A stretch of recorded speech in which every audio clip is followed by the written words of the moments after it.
Assalamualaikum warahmatullahi wabarakatuh. Bismillahirrahmanirrahim. Alhamdulillahirrabbilalamin. Wassalatu wassalamu ala israfil anbiya wa mursalin wa ala alihi wassohbihi ajma'in amma ba'du. Rabbi shrahli sadri wa yassirli amri wahlul 'uqdatam min lisani yafqahu qawli. Pertama-tama marilah kita panjatkan puja dan puji syukur kepada Allah Subhanahu wa taala karena pada pagi hari ini di Jumat Berkah tanggal 28 Oktober 2022 kita dapat berjumpa bersilaturahmi kembali dalam kondisi yang sehat walafiat, tidak kurang suatu apapun. Tak lupa sholawat dan salam senantiasa kita limpahkan ke junjungan Nabi besar Muhammad SAW beserta keluarga, sahabat dan para pengikutnya hingga akhir zaman. Sahabat-sahabat Jumat Berkah dimanapun Anda berada yang dirahmati Allah Subhanahu wa taala, pada hari ini adalah hari yang berbahagia karena adalah hari Sumpah Pemuda, peringatan Sumpah Pemuda 28 Oktober, di mana kita bertumpah darah satu tanah air Indonesia, berbangsa satu bangsa Indonesia dan berbahasa satu bahasa Indonesia. Dan sahabat-sahabat mungkin di beberapa tempat ada yang merayakannya dengan upacara atau kegiatan-kegiatan yang lain. Dan Sumpah Pemuda itu berarti kita sebagai warga negara Indonesia yang baik, kita harus mengenang jasa-jasa pahlawan dan menjalankannya, melakukannya atau mengimplementasikannya di dalam kehidupan sehari-hari. Supaya apa? Supaya semangatnya para pahlawan itu bisa kita terapkan dalam proses pembangunan atau kehidupan kita di saat ini. Sahabat-sahabat Abi yang berbahagia, ini kalau ada yang sakit, mari kita berdoa supaya yang sakit itu disembuhkan, gitu ya. Karena mertua Abi, Mami di Madiun lagi sakit stroke, gitu ya. Umi sekarang lagi ada di sana dan sekarang lagi dibawa ke rumah sakit yang ada di Madiun. Yang mudah-mudahan Mami sehat-sehat selalu, tidak ada kekurangan suatu apapun dan dapat berkumpul kembali dengan keluarga segera. Dan bagi teman-teman yang belum dapat jodoh, Abi doakan supaya mereka segera mendapat jodoh yang benar-benar cocok, gitu ya, sesuai dengan syariat. Dan yang belum dapat pekerjaan atau belum dapat gaji atau penghasilan atau income, Abi doakan dimurahkan rezekinya, dilapangkan urusannya, didatangkan rezeki dari tempat yang asal, dari tempat asal yang tidak disangka-sangka. Itulah yang bisa kita doakan, semoga semuanya aman-aman saja, tidak kurang suatu apapun. Baik sahabat-sahabat semuanya, di Jumat Berkah ini izinkan Abi untuk 30 menit ke depan akan berbicara mengenai yang namanya persiapan untuk menuju tahun 2023. Karena bagi sebagian orang mengatakan tahun 2023 itu adalah tahun yang cukup sulit, gitu sahabat-sahabat. Sulit kenapa? Karena banyak prediksi ekonomi, para ekonom memprediksi tahun 2023 itu akan nanti ada krisis dan resesi, gitu ya. Krisis dan resesi. Mungkin saja krisis dan resesi tidak terjadi di Indonesia, insya Allah begitu. Tetapi kalau itu terjadi di negara-negara tetangga, di negara-negara luar yang meskipun jauh dari Indonesia, tapi pasti nanti ada efeknya dengan negara Indonesia. Karena kehidupan kita di negara antar negara atau hubungan internasional itu pasti akan saling mempengaruhi dari bidang ekonomi, politik, sosial, budaya, dan lain sebagainya. Jadi menurut hemat Abi, kita perlu punya namanya pengetahuan, ya, pengetahuan bagaimana kita menghadapi tahun 2023. Sekarang sudah tanggal 28 Oktober, sebentar lagi sudah bulan November dan Desember, gitu ya. Artinya kita kurang 2 bulan lagi. Itu sebabnya pada tanggal kemarin di Sidoarjo. Nah, ini terima kasih Mbak Eki sudah datang, gitu ya. Assalamualaikum, semoga sehat selalu. Kemarin di Sidoarjo kita bikin seminar bisnis untuk para UMKM. Abi karo Umi itu menjadi pembina UMKM, menjadi salah satu pengajar atau konsultan UMKM karena kita sering diundang menjadi narasumber buat mereka. Kemudian Abi juga punya program beberapa materi terkait dengan UMKM. Salah satunya yang sudah sampai beberapa batch ini adalah terkait dengan marketing langit, gitu ya. Juga ada yang namanya workshop tentang ilmu waris Islam. Nah, jadi semuanya ini adalah kita tujuannya adalah mencari ilmu. Sesuatu masa depan akan mudah kita capai. Assalamualaikum adik Raffi. Semoga sehat ya di sana ya. Mudah-mudahan lancar. Ini Papa udah kangen nih sama adik Raffi. Oke. Yang selanjutnya, ilmu ini akan membawa kita pada suatu kejadian yang bisa kita antisipasi. Masa depan itu bisa diantisipasi, bisa diprediksi, bisa dilakukan sebuah solusi itu dengan ilmu gitu ya, dengan pengetahuan atau knowledge. Nah, orang mengatakan kalau tahun 2023 adalah krisis dan sebagainya, kita perlu ilmunya nih, atau kita perlu kiat-kiat cara-cara bagaimana kita menghindari dari krisis. Sebenarnya, seperti yang Abi sampaikan kemarin di acara seminar bisnis itu, sekarang ini, terutama sejak adanya pandemi itu ya, yang sampai membuat orang banyak yang berdampak gitu ya, secara langsung maupun tidak langsung, itu sebenarnya sudah awal mulainya krisis. Pandemi itu sudah merubah semua tatanan yang ada dalam kehidupan kita, tatanan rumah tangga, tatanan masyarakat, tatanan sekolah, tatanan pemerintahan, dan semuanya, ekonomi suatu negara, politik suatu negara, semuanya berubah gitu ya. Sehingga dengan demikian itu adalah awal dimulainya krisis. Karena apa? Orang banyak di PHK, orang banyak yang sakit, kemudian banyak bencana di mana-mana ya. Ekonomi tidak berjalan dengan lancar, ekspor terkendala gitu ya. Sehingga dengan demikian mata uang juga akan naik. Terjadi inflasi di mana-mana. Harga-harga semakin mahal. Nah, itu salah satu, kalau sudah terjadi seperti ini akan timbul namanya kriminalitas. Ekonomi bermasalah akan timbul namanya kriminalitas gitu ya. Keamanan menjadi terganggu. Banyak orang yang tidak aman karena banyak orang yang harus mencuri, harus melakukan hal-hal bertindak kriminal untuk memenuhi kebutuhannya sendiri. Akibat mereka tidak punya uang karena mereka di PHK, mereka tidak bekerja, dagangannya tidak laku, usahanya tutup dan lain sebagainya. Sekarang ini kita juga punya sebuah challenge ini ya, buat sahabat-sahabat semuanya, karena sebentar lagi tahun 2023 isinya adalah tentang sesuatu yang sifatnya negatif. Tapi nggak apa-apa, itulah kehidupan. Di dalam surat Al-Insyirah gitu ya, inna ma'al usri yusra, inna ma'al usri yusra. Jadi ada namanya apa? Di setiap kesulitan pasti ada kemudahan gitu. Setiap ada kesulitan pasti ada kemudahan. Kesulitan dan kemudahan itu berjalan seiring gitu ya. Tidak nanti kesulitan baru kemudahan, enggak.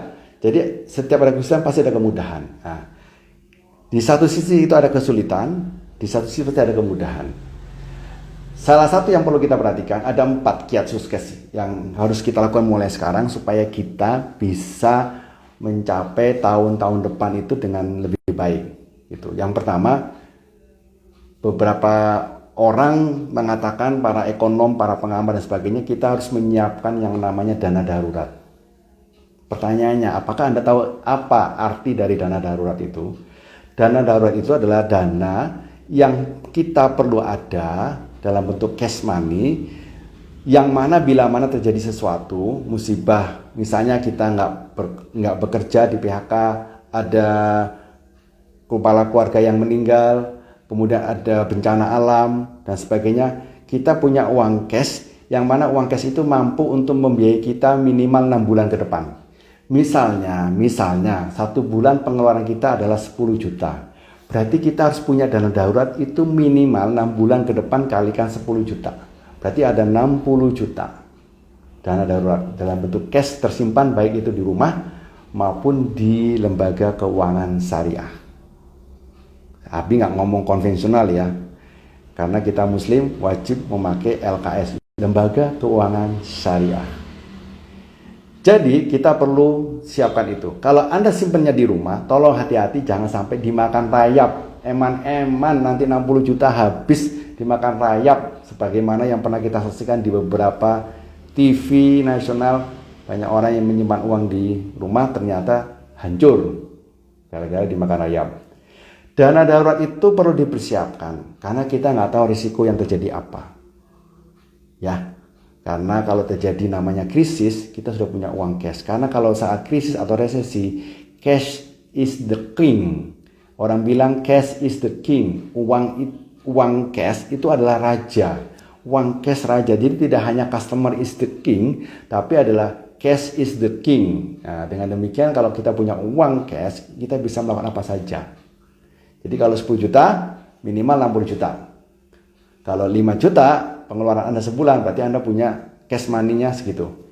Jangan tergoda untuk beli yang lain-lain ya sahabat-sahabat ya.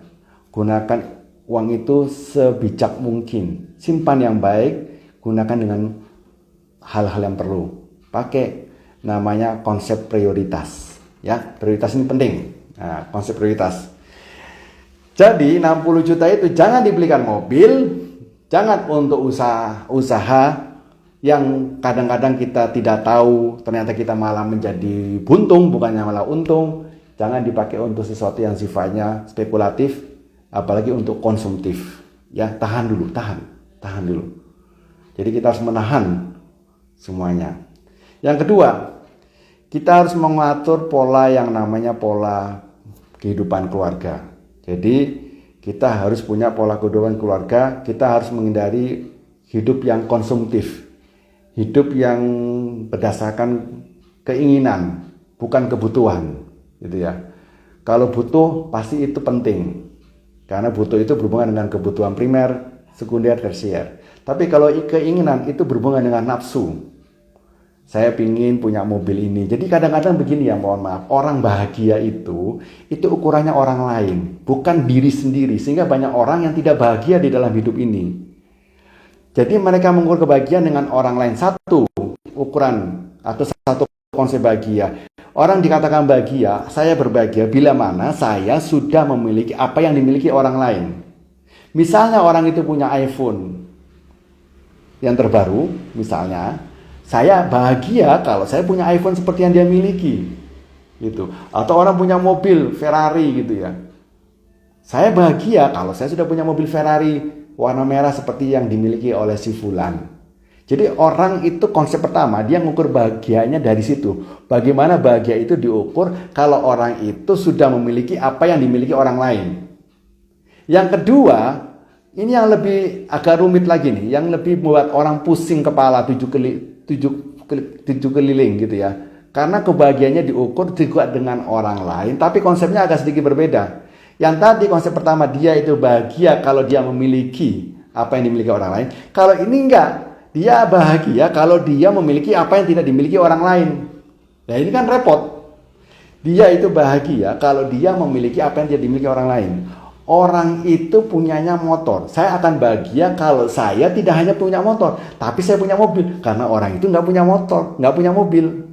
Nah, saya bahagia kalau saya bisa beli rumah tingkat 2 di pusat kota Surabaya. Sementara orang yang di sebelah saya atau orang yang saya dekati atau saya punya kawan akrab, dia nggak punya rumah di tengah kota, dia punya rumahnya di pinggir-pinggir. Itu pun cuma 1 lantai. Cuma tipe 21 gitu ya. Nah ini kan lebih repot lagi. Karena ukurannya adalah kebahagiaan dari orang lain.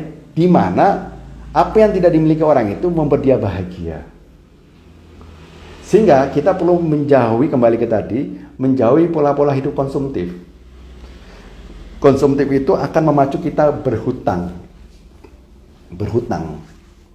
Karena orang ingin beli sesuatu dengan cara instan. Akhirnya dia mengajukan berbagai macam pinjaman-pinjaman, baik secara online maupun yang lain, baik di itu tempat-tempat seperti lembaga-lembaga yang bersifat finance itu banyak sekali.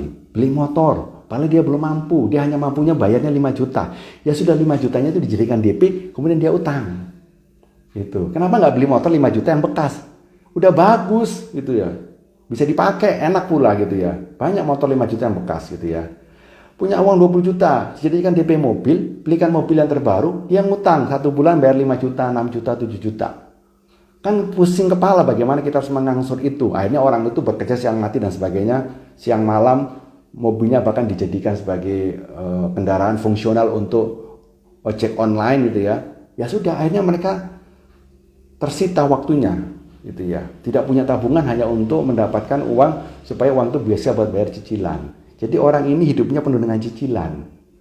Dulu saya pernah menganut teori bahwa atau menganut filosofi kalau orang nggak utang hidupnya nggak semangat. Itu dulu zamannya saya umur masih pertama kali masuk di dunia kerja. Jadi teman-teman mengajukan saya berhutang, kamu beli ini dengan cara hutang. Nanti kamu akan semangat kerjanya karena uang yang kamu dapatkan untuk membayar hutang kamu, gitu ya. Sehingga kamu terpacu untuk bekerja dengan lebih giat lagi. Tapi sekarang dunia sudah berubah, usia sudah semakin lanjut, sehingga kita punya pikiran akan berubah juga. Kita lebih bijaksana, lebih wise, lebih paham, lebih bisa menahan diri. Jadi kalau tidak punya uang cash, jangan beli sesuatu. Apalagi yang sifatnya berhubungan dengan keinginan atau berhubungan dengan konsumtif. Ya kalau mampunya 5 juta ya sudah beli aja motor sudah harga 5 juta. Ya, syukur-syukur 5 jutanya itu dibelikan untuk sesuatu yang sifatnya investasi, sesuatu yang sifatnya berhubungan dengan penciptaan lapangan pekerjaan. Misalnya, ya kita bikin gerobaknya itu nanti ditempatkan di pinggir jalan, kita sewa orang untuk jualan produk-produk UMKM. Jadi kan modal kerja dan sebagainya. Nanti uangnya bisa dipakai untuk yang lainnya. Jadi Anda punya modal kerja tidak perlu hutang. Jadi yang kedua, Anda punya hutang, tolong diselesaikan pelan-pelan, gitu ya. Anda jangan hidup konsumtif, hiduplah sesuai dengan kebutuhan, bukan sesuai dengan keinginan. Nah ini sangat sulit kalau sudah orang terbiasa seperti ini, karena semuanya serba instan. Yang ketiga, kita perlu yang namanya mempunyai penghasilan tambahan, ya. Karena zaman sekarang itu satu gaji, satu income nggak cukup. Meskipun income Anda besar, tetap nggak cukup. Kita ini punya baju, saya punya baju ini, itu dan celana, misalnya kita pakai celana dan baju. Pakaian-pakaian kita itu rata-rata kalau celana rata-rata kantongnya lebih dari satu. Itu artinya apa? Artinya mengisyaratkan kepada para pemilik celana untuk bisa mendapatkan income dari banyak sisi. Ada kantong depan, berarti income-nya dari yang depan. Income belakang, berarti untuk kantong belakang. Kantong belakang pun ada 2, kiri dan kanan. Kantong depan pun ada 2, kiri dan kanan. Berarti ada 4 kantong. Berarti kita harus diperintahkan untuk mengejar 4 income. Lah karena kita sebagai orang yang beriman, kita mencari income yang berbasis syariah.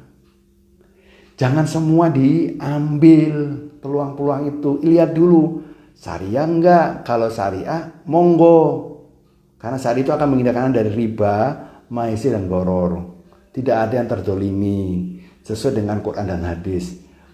Nanti hasilnya akan berkah dan kita akan tenang gitu ya, akan sakinah gitu ya, mendapatkan harta itu.